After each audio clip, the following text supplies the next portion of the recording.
কাজের থেকে বাসায় আসতেই বউ বলে রাতে কিছু রান্না করিনি, আজকে আপনি পাস্তা রেঁধে খাওয়াবেন। আমি কিছু করতে পারবো না, আজকে আপনার হাতে রান্না করা পাস্তা খাবো। বউ আবদার করবে আর সেটা করবো না তা কি হয় বলেন? তাই বউয়ের জন্য আজকে পাস্তা রান্না করলাম। সো হাই গাইস, আসসালামু আলাইকুম। চলে আসলাম নতুন আরেকটি ভিডিও নিয়ে। আজকের ভিডিওটা আমার বউয়ের জন্য খুবই স্পেশাল, কারণ আজকে আমি পাস্তা রান্না করব আমার বউয়ের জন্য। আসলে আমি টুকটাক রান্না করতে পারি, এটা সত্যি। তাই আমার বউ মাঝে মধ্যেই আবদার করে বসে। আসলে আবদার করতেই পারে, এটা তার অধিকার। সে তো রোজ আমাদের জন্য রান্না করে, তারও তো ইচ্ছে করে তার জন্য তার হাজবেন্ড কিছু রান্না করে খাওয়াবে। তো যাই হোক, আমার কাজ কিছুটা সহজ করে রেখেছিল আমার বউ। পেঁয়াজ মরিচ কেটে রেখেছিল, মাংস মেরিনেট করে রেখেছিল। আসলে আমার ওয়াইফ খুবই গুণী একজন মানুষ। ওর কাছে আমি যখন যেটা আবদার করি যে আমাকে এটা এখন রান্না করে খাওয়াও, আমার এটা খেতে ইচ্ছা করতেছে, ও আমাকে কোনো দিন বলে নাই যে না আমি এটা পারবো না এখন রান্না করতে। আমি যখন যেটা খেতে চাই ও আমাকে বানায় দেয়।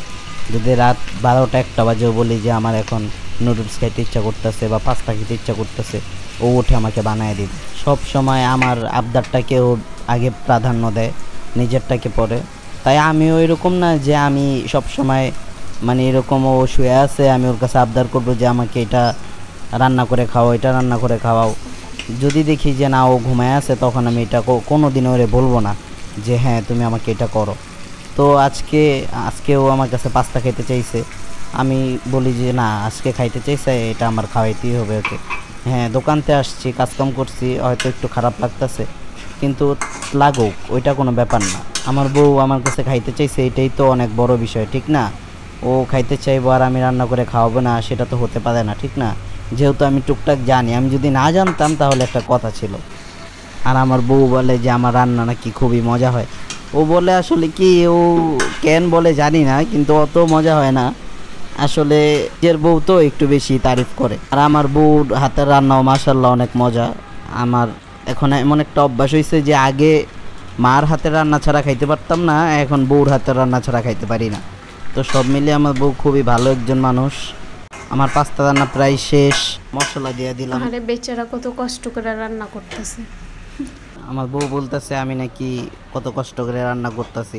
আসলে রান্না করে গেলে বোঝা যায় যে মেয়ে মানুষদের কত কষ্ট হয় রান্না করতে।